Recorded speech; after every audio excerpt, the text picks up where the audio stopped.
Si God. At ganoon din, kilalang din po niya yung mga matitigas na ulong ito. Yung mga gusto nila, yung mga ayaw nila, yung kanilang yung mga hinain nila.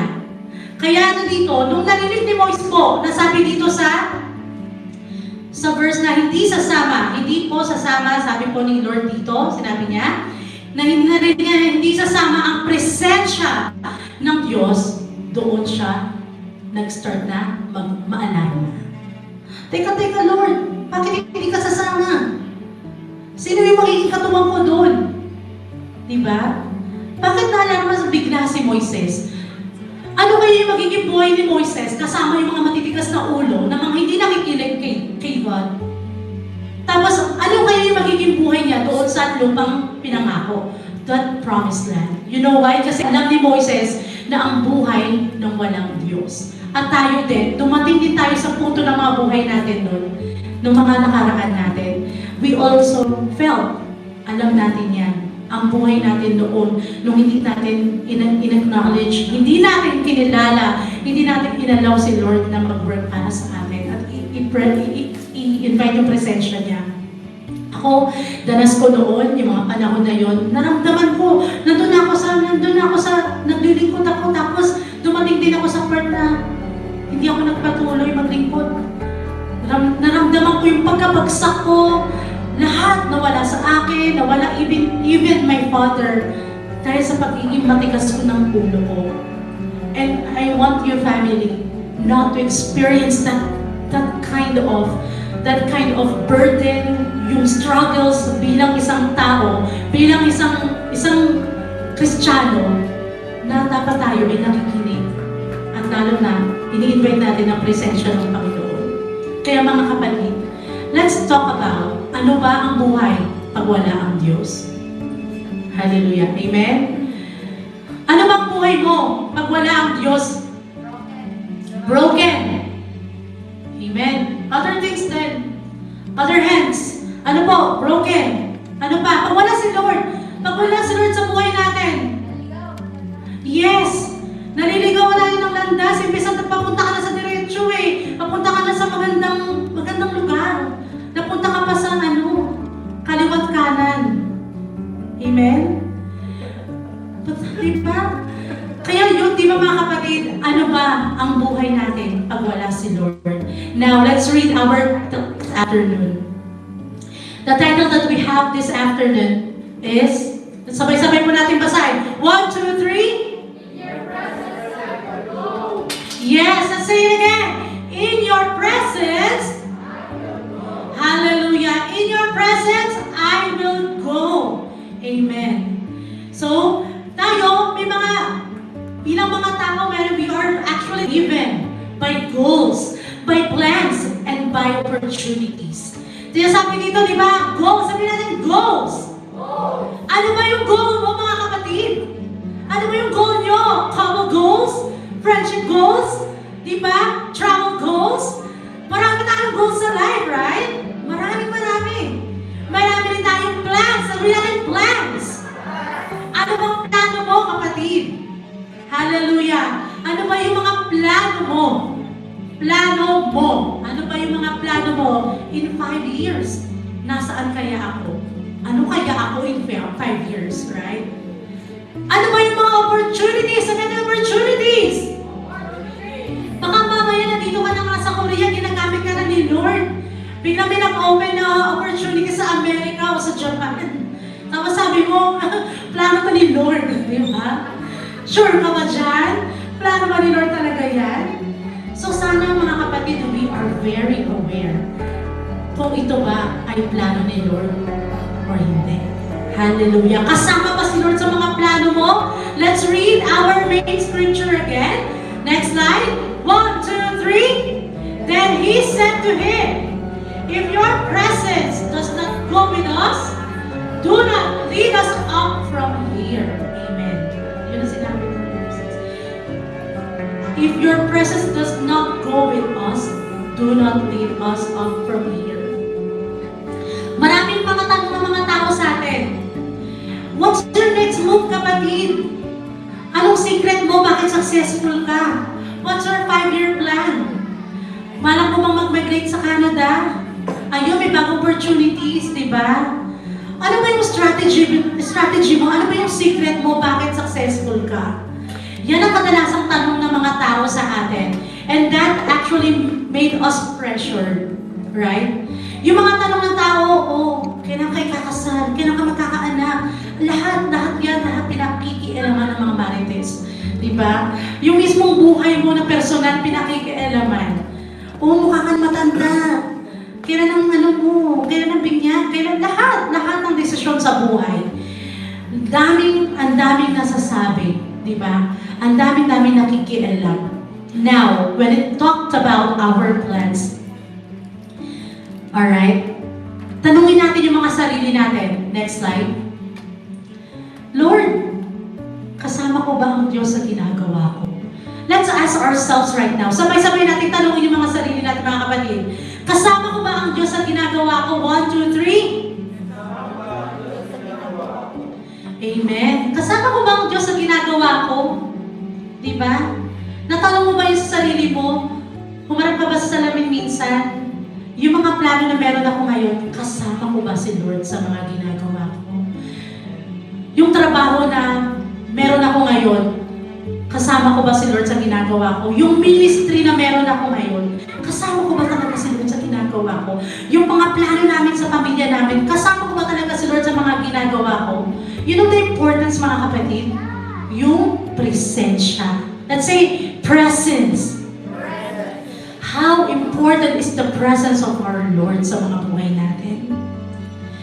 We have learned to move fast, but not necessarily to move with God. Lahat kasi gusto natin pali-pali eh.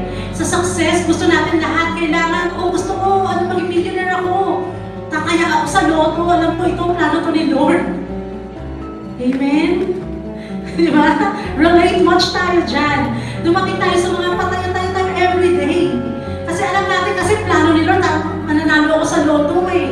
Mananalo ako sa mga sweepstakes. Diba? Yung mga ganong bagay. We thought na gusto mo lahat mabilis. Gusto mo lahat naka-organize na. Gusto mo lahat may bahay at lupa ka na in 1 year. Gusto mo agad may sasakyan ka na. Gusto mo agad successful ka na. Walang masama sa pagiging successful at pagiging minsan ambisyosa natin bilang mga tao. Amen. May mga goals tayo eh. We are gold diggers din eh. Not gold diggers, but gold diggers in life. Pero lagi mo iisipin, kasama ko ba si Lord sa mga planong ito? Now, let's have the next slide. The first point in here is, saved by grace, but needing His presence. Let's say it together, let's declare it, mga kapatid. 1, 2, 3. Saved by grace, but needing His presence. Next slide. Ngayon makikita niyo po dito ang isang picture. Israel was already delivered from Egypt. They were already saved. Noon pa man, meron na talagang tatawag doon na they were already recipients of grace. Let's say grace. Grace. Yes. May grace na noon pa man. Pero ang ilan ko, inayawan nila. Yun yung grace ng Panginoon sa kanila. After all, in Exodus 33, next slide, they sinned because of the golden calf. May mga sinamba sila ng mga Diyos-Diyosan. And God said to them, I will still give you the land, but my presence will not go with you. Now, let's think about this, mga kapatid. Next slide. They still had the promise. Nandun na yung pangako eh, di ba? They still had the destination. Binigay na ng Panginoon yung lumang pangako sa kanila. And they also have the provision ng Panginoon. Hindi sila pinabayaan ng Panginoon. May pinadala pa rin ang isang anghel na maglilid sa kanila. But they did not have God's presence. Hallelujah. But you know, mga kapatid, in Grace Insight, next slide, maraming mga believers are already contented. Contented na tayo with what? Let's read it together. 1, 2, 3. Content with? Yes, blessings without kasi sabi na ng mga kapatid, okay na to, na-bless naman ako ni Lord eh. Kaya okay na yung kahit wala na masyadong mga me time, quiet time ni Lord, okay na yun. Feel ko naman, blessed ako. Shout out, I am blessed. Diba? Pangalawa, ano yung pangalawa? Provision without presence. Kontento na yung mga kapatid na, okay na yun. Nakakakain naman ako ng 2 o 3 araw. Minsan na 4 na araw, na 4 na beses pa sa isang araw eh. Busog na nga ako eh. Provided ni Lord. Yung mga kinakain ko. Provided ng Panginoon. Pangatlo, success without God. We also felt, oh, successful na ako. Hindi mo na na-acknowledge si Lord. Hello. Ouch ba? Natamaan ba tayo doon? Minsan, di ba, pag nandun na tayo sa mga, minsan kasi ganito tayo mga anak ng Diyos eh, totoo lang. Tayo minsan mga anak ng Lord, pag tayo sobrang down na down, we always ask the Lord, Lord, tulungan niyo po ako. Lord, kailangan ko nito. Lord, sagutin mo na yung mga panalangin ko, maglilingkod ako sa inyo, Lord.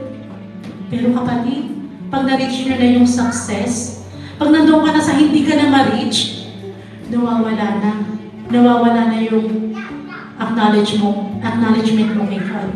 Nawawala na yung presence eh. Hindi mo na ina-acknowledge yung presensya ng Panginoon. Totoo. We already felt that situation sa mga buhay natin.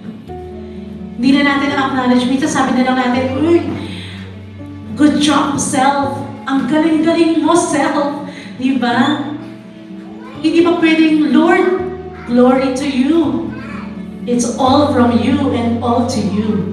Amen? Hallelujah. Next slide. Pero, ano yung nais ipakita ni Moses sa atin? Moses shows us the greatest gift of grace. Let's say, greatest gift of grace. What is the greatest gift of grace in here? It is not what God gives. Hindi yun yung mga basta biyaya, yung blessings na nare-receive natin. Kundi, it is God. It is God Himself. That is what Moses showed us kung ano ba talaga yung totoong regalo ng biyaya. It is God. Let's say it is God Himself.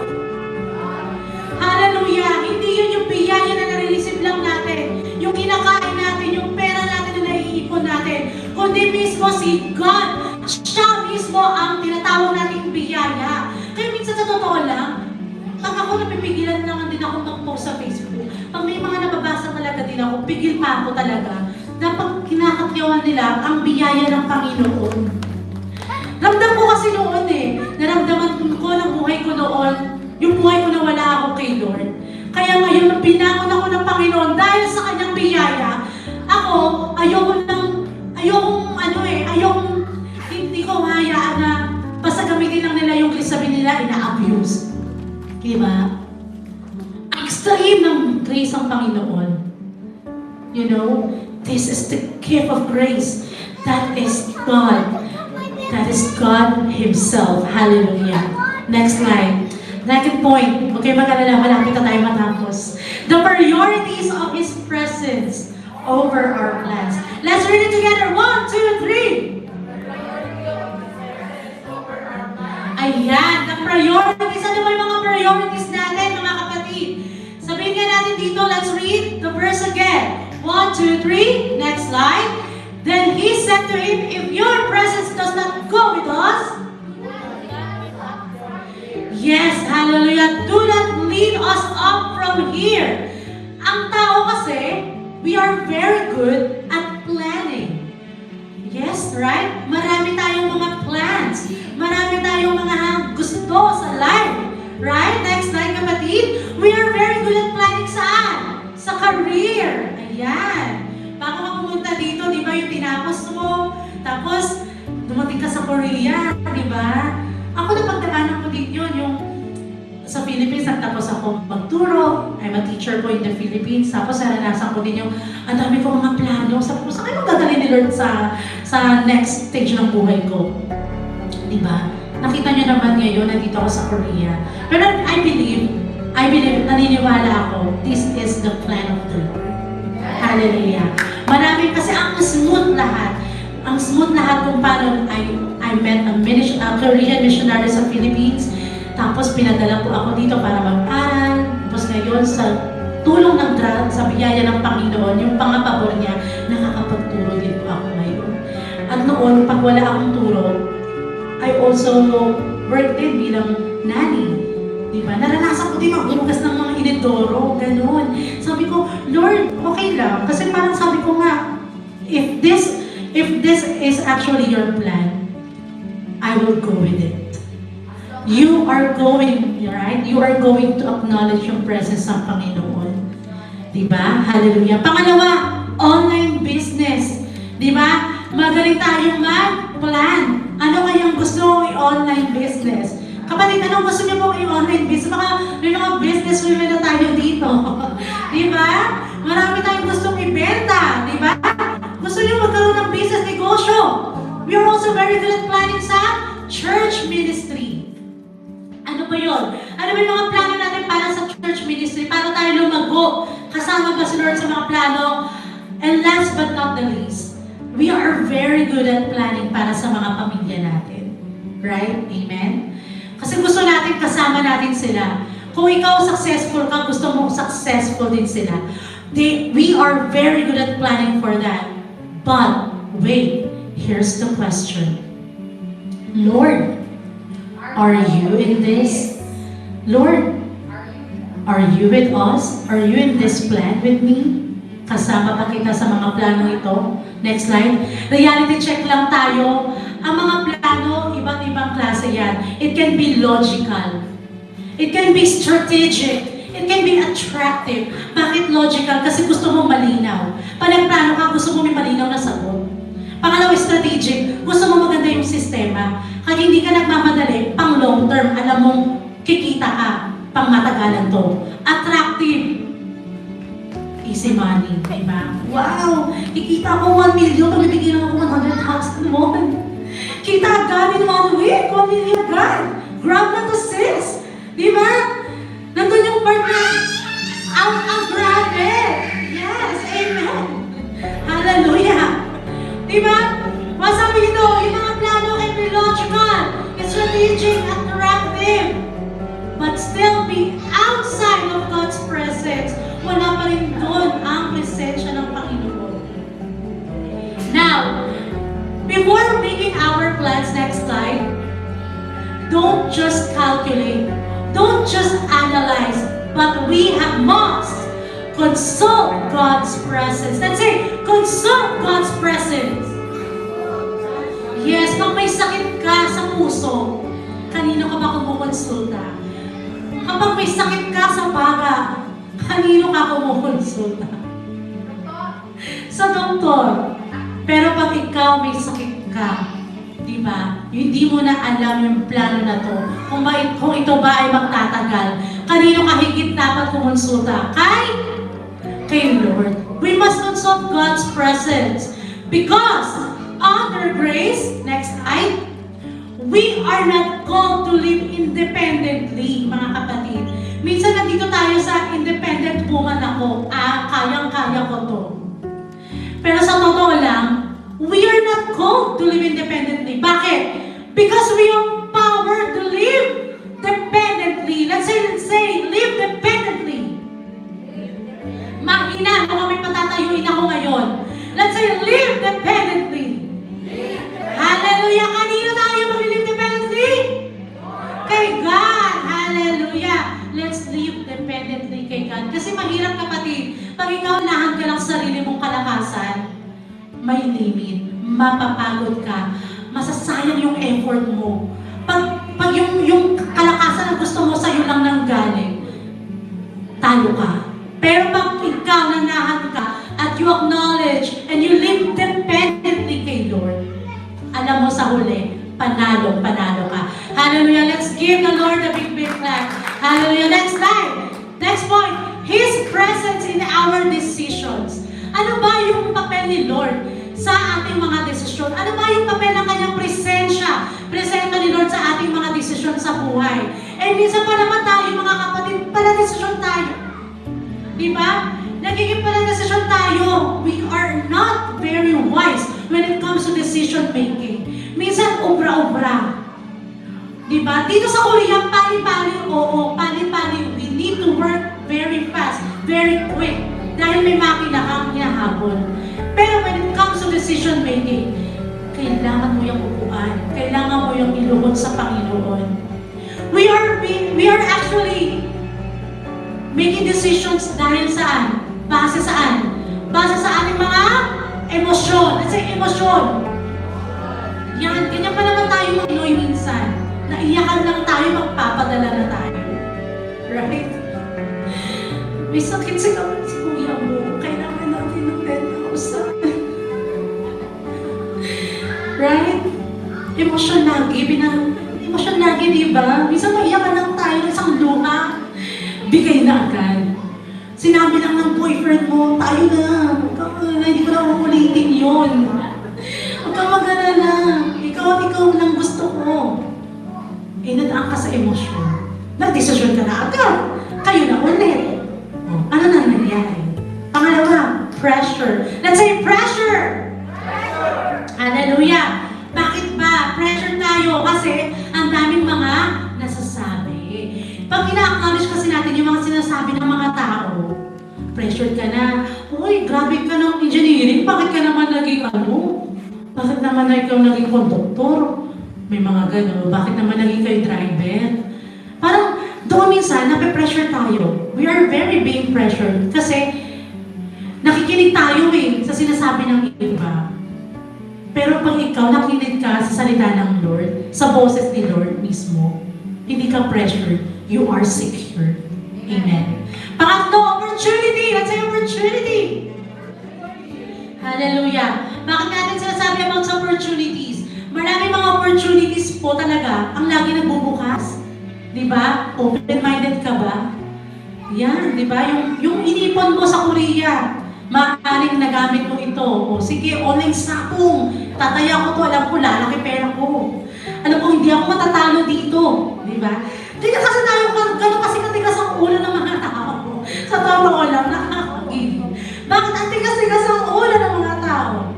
Di ba? Doon po, yung opportunities. Ikaw ginagamit ka na ni Lord dito sa Korea, maaaring yung buhay mo.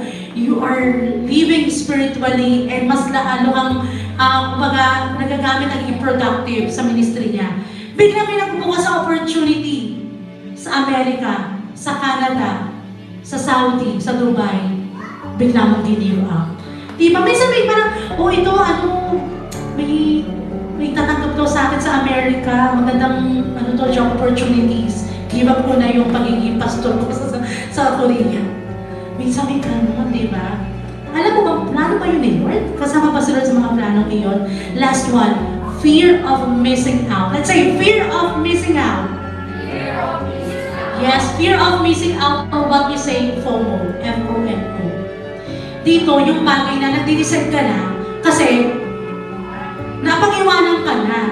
Right? Minsan kasi dahil kunyari, sa group of women, kayo, most of your friends are getting married. Ngayon, yung ikaw naman, hindi ka naman talaga ready at handa sa pagpapakasal. Nalo ka na, pressure ka na. Dahil, napag-iwanan ka na. So, yung desisyon mo, hindi na rin siya naging maayos. So, yun yung mga desisyon natin talaga sa buhay.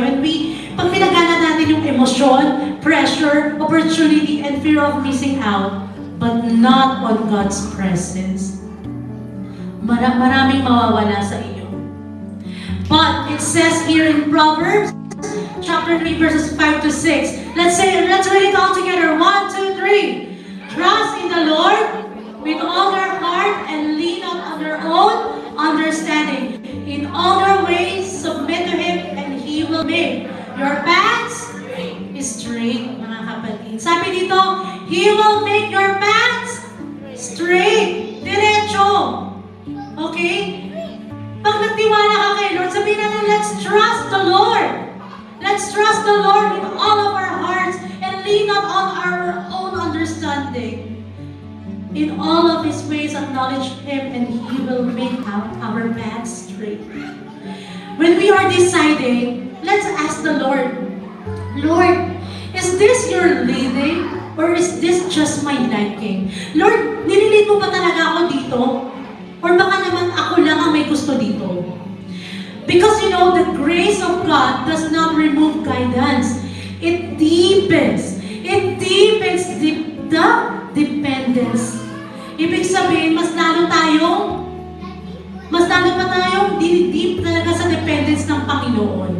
Tulad nga ng sinabi natin kanina, di ba? Yun nabanggit ko kanina, we are not living independently, but we are living dependently. Deepen dependence para kay Lord. Hallelujah. Third, He is present in our journey. Kamusta ba ang presensya ng Panginoon sa journey natin? We have it here. Here is a powerful statement. Next slide. The value is not the destination. What is the value then? The value is the presence. Kapatid, yung value dito na tinitignan, hindi mo yung saan ka pupunta. Hindi ito yung value na kung saan yung destination mo. Okay? Ito po, yung value nito is the presence. Yung presensya, yung kasama mo sa journey na ito. Kaya sa buhay natin, minsan tayo natatalisod tayo, right? Minsan we are being failed sa mga bagay, sa mga napag-desisyon na natin sa buhay. At mga kapatid, huwag kang mabahala because after all, the value is the presence of our God. Let's say, the value is the presence of our God. Hallelujah. Yes, that is the presence of our God. Next slide. And in our journey po, when things are unclear, when plans don't make sense, and when you feel delayed, yes, we feel we are being delayed. But Lord, bakit ang tagal-tagal? Bakit kailan pa? Lord, kailan ko ba marireceive? Lord, kailan ba ako makakapunta doon? Lord, kailan ito mangyayari? Yun yung hindi ka na makapaghintay, when you feel delayed. Pero dahil naniniwala ka sa payaya ng Panginoon, you have this peace. That we can still have peace because God's presence is with us today. Hallelujah. Naniniwala tayo na yung presensya ng Panginoon, kasama natin ito. At nandoon, pag nandoon ang presensya ng Panginoon, meron kang kapayapaan. You know what's the richest thing that we have on earth? That is the peace, having the peace in our hearts. Mahirap kasi yung bothered ka ng ng mga issues sa life, ng mga bashers, di ba? Kung content creator ka, kung artista ka man. Maraming mga may ingay na mga guluhan sa utak mo, but you have this peace because naniniwala tayo that the presence of the Lord is with us today. It says here in Matthew 28:20, 1, 2, 3, and teaching them to obey everything I have commanded you. And surely I am with you. I am with you always to the very end of the age. Pinangako yan ng Panginoon. I am with you always. Kaya nga po di ba? Sinasabi dito na kasama natin ang Diyos. Bakit ka matatakot? Totoo yun. Yung mga iba nating mga kapatid, yung mga kapatid natin, wala man silang visa, pero naniniwala sila sa Panginoon. Yung kanya sa Panginoon sa kanila. Diba? Pero doon, may mga butik na magulit, ganyan. Pero dahil siya, naniniwala siya kay God, sinave siya ng Lord. Dahil meron pang plano ng Panginoon sa buhay niya. Next, let's have the fulfillment of God's presence. This is where the grace revealed. You know, in the Old Covenant po, God's presence was conditional. It came and went. But you know, under grace, everything changed through Jesus. Let's say, everything changed through Jesus. Everything changed through Jesus. Hallelujah. Marami nagbago. Bakit? Noong kasi sa Old Testament, inayuhan kasi nila inayuhan nila yung grace, yung biyaya. But this time, in the New Testament, when Jesus came, everything changed. Here, the grace and the truth came. Hallelujah. Now, let's read from John 1:14. The Word became flesh and made His dwelling among us. We have seen His glory, the glory of the one and only Son, who came from the Father, full of grace and truth. Hallelujah. Ito po nakasabi dito na it is actually who came from the Father, full of grace and truth. Ang simbahan po natin, tayo po, ang GFCC Korea, naniniwala tayo, we believe in the full grace and truth. Amen? Hallelujah. Kaya nga ang pangalan po, let's read. Next slide. Ang tawag po, di ba? Pangalan po ng ating mahal na Jesus? Emmanuel. Let's say Emmanuel. Ano bang meaning ng Emmanuel? God is with us. Pangalan po ng asawa ko, Emmanuel. Emmanuel, God is with us. Pangalan ko, Maria. Ako pa yung naging nanay. Di ba, Maria?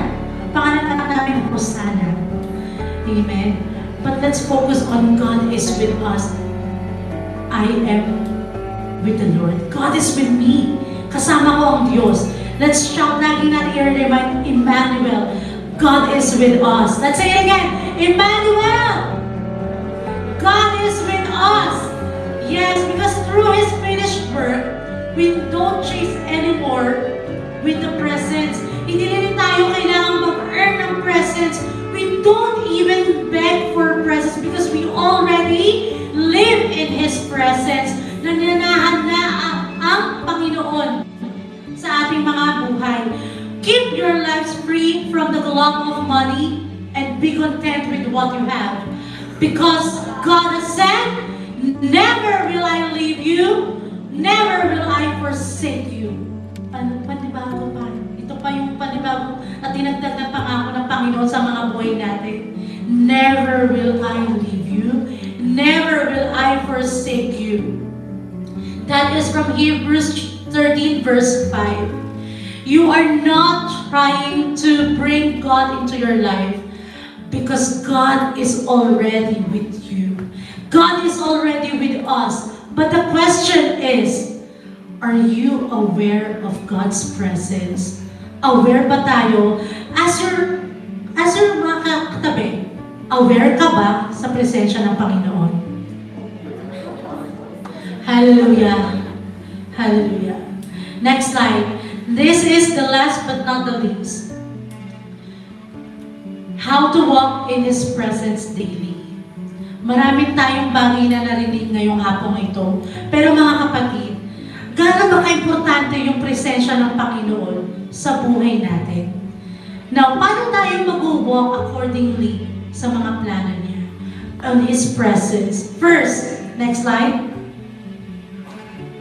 In our plans, di ba?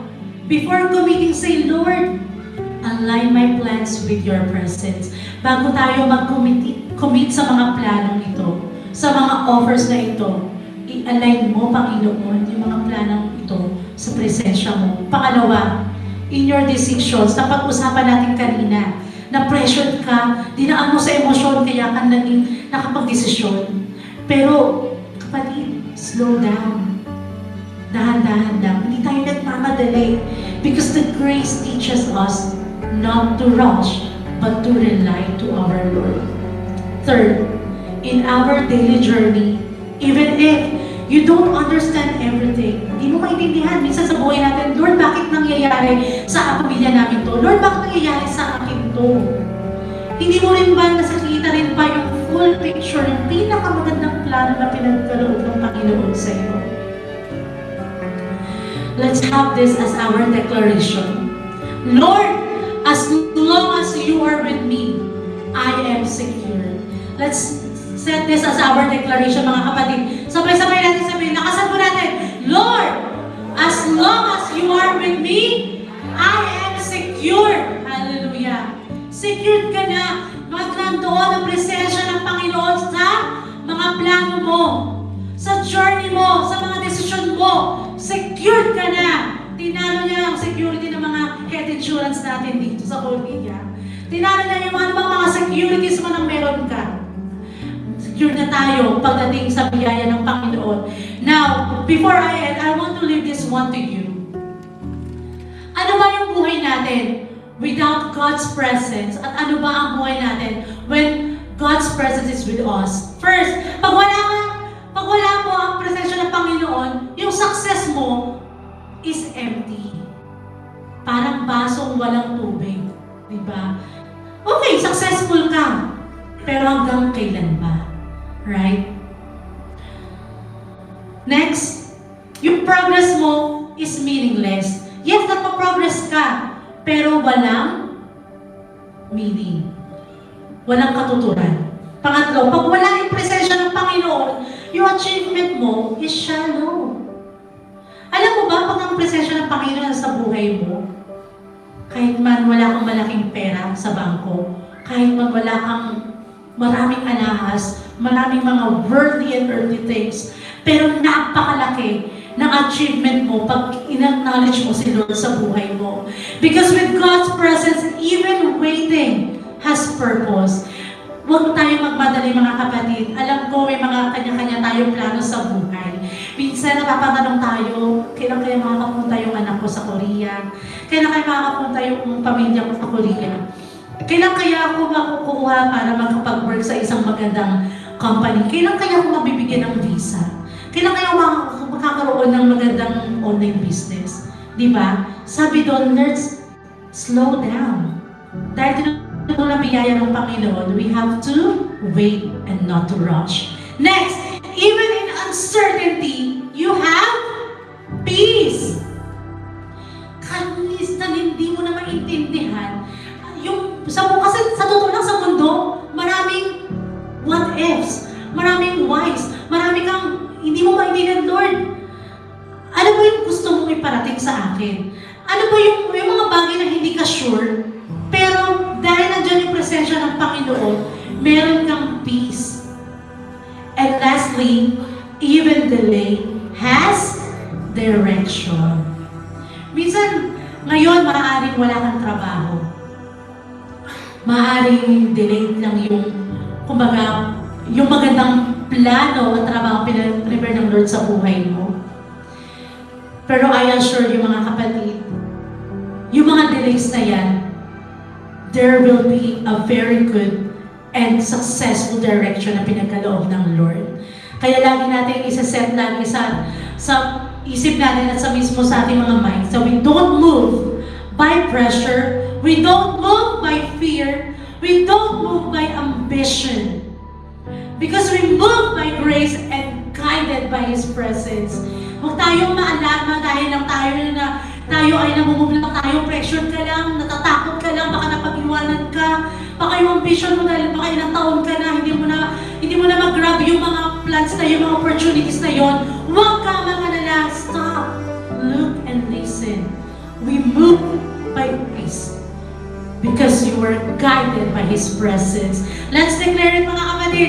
We move by grace, guided by His presence. Hallelujah. So ngayong hapong ito mga kapatid, gusto kong iwanan sa inyo, ayoko umalis tayo dito na narinig mo lang yung sinabi ko.